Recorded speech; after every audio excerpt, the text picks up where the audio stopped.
Deuteronomio. Iniutos ng Panginoon sa mga Israelita na umalis sa bundok ng Sinai. Unang kabanata. Ang aklat na ito ay tungkol sa mga mensahe na sinabi ni Moises sa lahat ng Israelita, noong naroon pa sila sa ilang, sa silangan ng ilog ng Hordan. Nagkakampo sila sa kapatagan ng Hordan, malapit sa Suf, sa gitna ng Paran, Tofel, Laban, Hazeron, at Dizahab. Mga 11 araw na paglalakbay mula sa bundok ng Sinai, papunta sa Kades Barnea, kung dadaan sa bundok ng Seir. Nang unang araw ng 11 buwan, sa 40 taon, mula nang umalis ang mga Israelita sa Ehipto, sinabi sa kanila ni Moises ang lahat ng iniutos ng Panginoon na sabihin sa kanila. Nangyari ito matapos matalo ni Moises si Sihon na hari ng mga Amoreyo, na nakatira sa Heshbon, at si Haring Og ng Bashan, na nakatira sa Ashtaroth at Edrei. Kaya sinabi nga sa kanila ni Moises ang mga kautusan ng Panginoon doon sa silangan ng Hordan sa teritoryo ng Moab.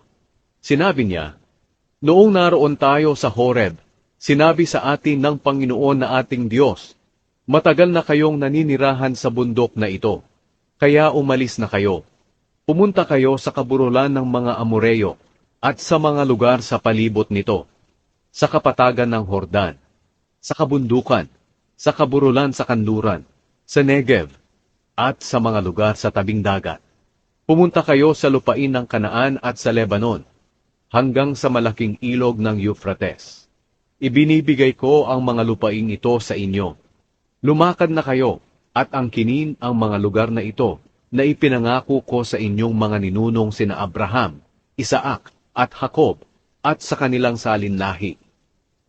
Humirang si Moises ng mga pinuno sa bawat lahi. Nang panahong iyon, sinabi ko sa inyo, hindi ko kayo kayang pamunuan ng mag-isa. Pinarami kayo ng Panginoon na inyong Diyos. At ngayon kasindami na kayo ng mga bituin sa langit. Naway ang Panginoon, ang Diyos ng inyong mga ninuno, ang lalo pang magparami sa inyo ng 1,000 beses, at pagpalain niya kayo, ayon sa kanyang ipinangako. Pero paano ko aayusing mag-isa ang inyong mga away at problema? Kaya pumili kayo sa bawat lahi ninyo ng mga taong marunong, maunawain, at iginagalang, at pamamahalain ko sila sa inyo. Sumang-ayon kayo na mabuti ang aking plano, kaya pinamahala ko sa inyo, bilang mga hukom at mga opisyal, ang mga taong marunong at iginagalang na mula sa inyong lahi. Ang iba'y responsable sa 1,000 tao, ang iba'y sa 100, ang iba'y sa 50, at ang iba'y sa 10.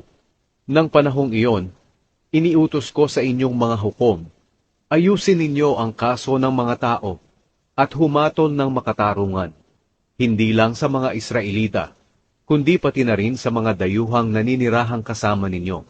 Wala dapat kayong papanigan sa inyong paghatol. Parehas ninyong pakinggan ang mga mahihirap at mayayaman. Huwag kayong matatakot kahit kanino, dahil galing sa Diyos ang mga desisyong ginagawa ninyo. Kung mahirap para sa inyo ang kaso, dalhin ninyo ito sa akin, at ako na ang bahala sa paghatol nito. At sinabi ko rin sa inyo noon ang lahat ng dapat ninyong gawin. Nagpadala sila ng mga espiya. Ayon sa iniutos ng Panginoon na ating Diyos, umalis tayo sa bundok ng Sinai, at naglakbay sa malawak at nakakatakot na ilang na nakita mismo ninyo, at pumunta tayo sa kaburulan ng mga Amoreyo. Pagdating natin sa Kadesh Barnea, sinabi ko sa inyo, nakarating na tayo sa kaburulan ng mga Amoreyo, na ibinibigay sa atin ng Panginoon na ating Diyos. Tingnan ninyo ang lupaing ibinigay niya sa inyo. Angkinin ninyo ito ayon sa sinabi ng Panginoon, ang Diyos ng inyong mga ninuno. Huwag kayong matakot o manghina. Lumapit kayong lahat sa akin at sinabi, magpadala muna tayo ng mga tao para mag-espiya sa lupain, upang masabihan nila tayo kung saan tayo dadaan, at kung saan ang mga bayan na pupuntahan natin. Napag-isip-isip ko na mabuti ang planong iyon. Kaya pumili ako ng 12 tao.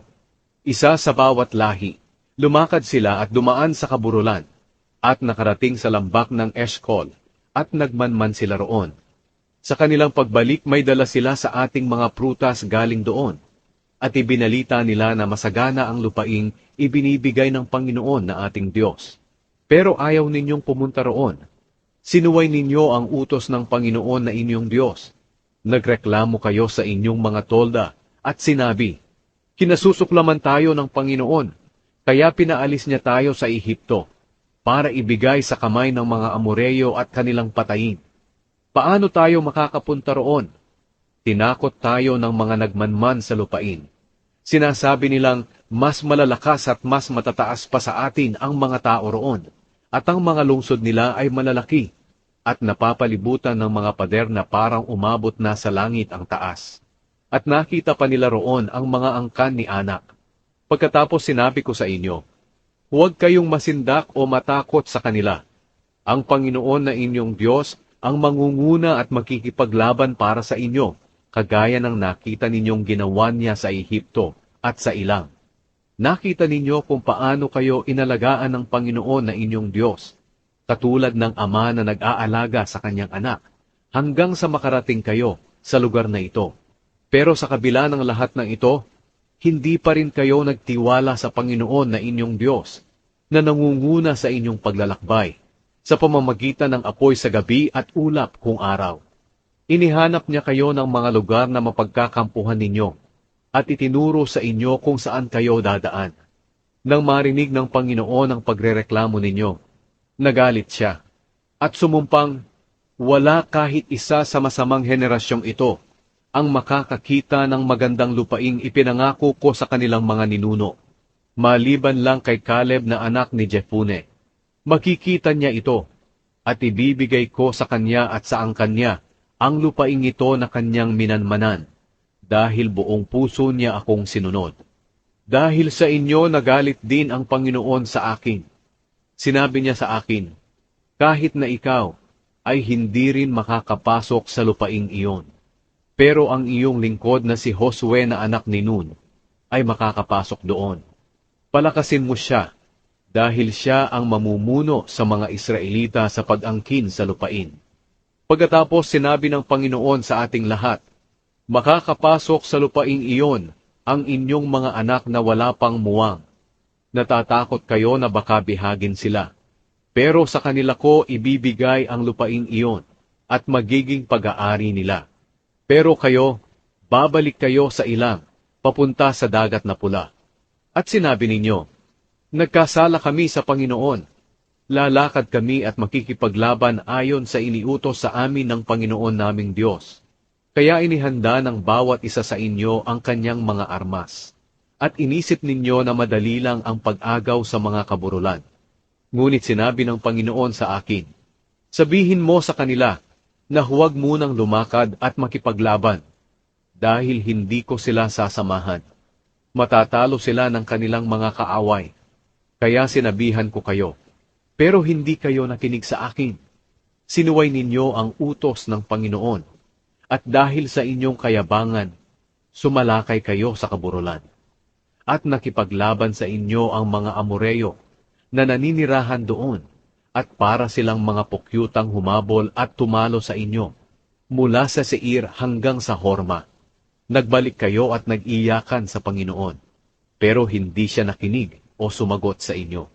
Iyan ang dahilan, kaya nanirahan kayo ng matagal sa Kadesh.